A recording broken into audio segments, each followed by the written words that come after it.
Orang itu dari punya sepeda terus punya motor, dia mulai muncul kesombongan.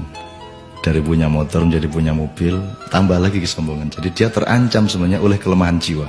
Jadi setiap akses yang naik, akses yang berkembang, itu resikonya karena dia harus diwadahi oleh jiwa manusia yang lemah. Maka eksesnya adalah kesombongan itu, keangkuhan.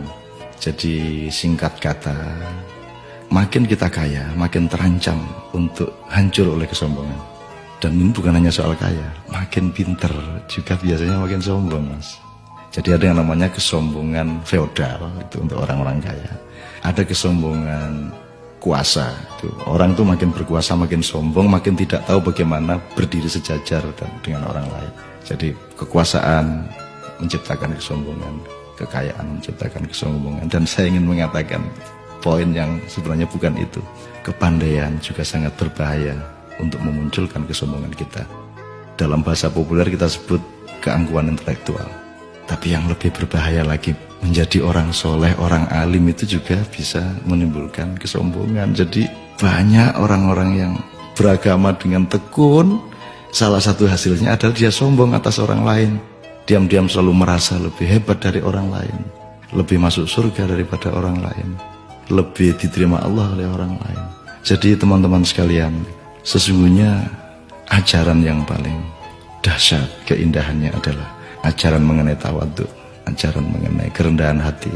Jadi orang sholat, orang beribadah itu adalah latihan untuk mencampakkan diri, bukan untuk mengunggul dan menegakkan diri. Mencampakkan diri di hadapan Allah. Kita bersujud-sujud tersungkur-sungkur supaya kita siap untuk berlaku rendah hati kepada siapapun.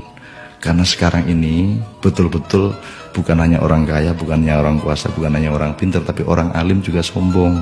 Itu namanya kesombongan kesombongan orang alim. Jadi tidak lantas kita jangan jadi alim supaya tidak sombong, atau jangan tidak kaya supaya tidak sombong, tidak begitu. Tapi kayalah, tapi tidak usah sombong. Kuasalah, tapi rendah hati.